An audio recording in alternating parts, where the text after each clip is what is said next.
Hi, friends. As you all know, I've taken a break for the last couple of weeks just to enjoy the rest of the summer with the kids before they return back to school. And this is just me catching up on a couple of videos. So, on this day, we received our IKEA kitchen delivery. We had been waiting for months for this to arrive. So, we're so glad that it happened. I'm so glad that it came.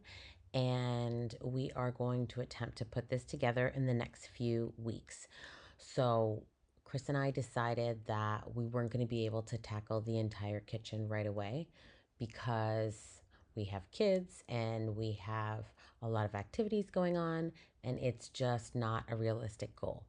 But what we did do is try and break this video up into all the bite-sized chunks that we took of the assembly and delivery, and also a bit of construction that happened in the kitchen in order for these cabinets to fit in.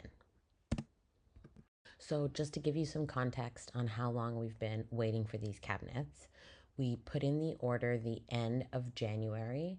We made some modifications to the order in February, and they told us it was going to be between 6 to 8 weeks. It depends on shipping. Because we live on an island, we know that it's probably going to take longer than that. But the actual delivery of all of the cabinets came in May around Mother's Day. The flower that you see here is a delivery from our town to honor all of the mothers for Mother's Day. So I thought that was really sweet of them. So this is our stand-up pantry that Chris and I are working on.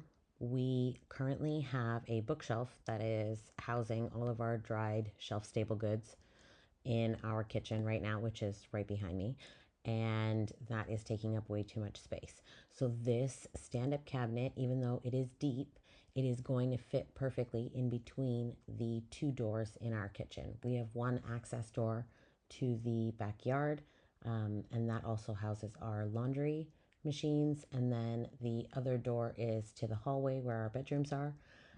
So this cabinet fit perfectly in between there. So we decided to go tall, and I don't mind having a step stool in the laundry room that I can just pull out and go to the top and grab whatever tomato sauce or canned goods or anything that I need. It's really convenient because we decided to have the top half of the cabinet be shelving and the bottom half of the cabinet be pull-out drawers.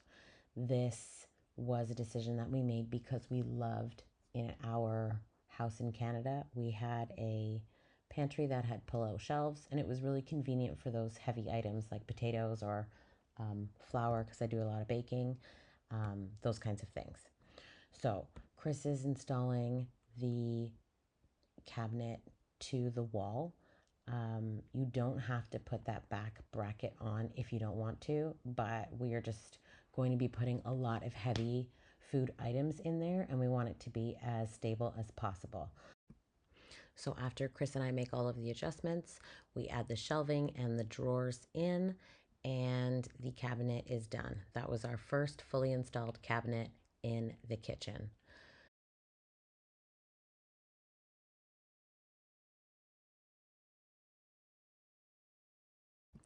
So thanks for watching, and I hope you follow along in our kitchen journey.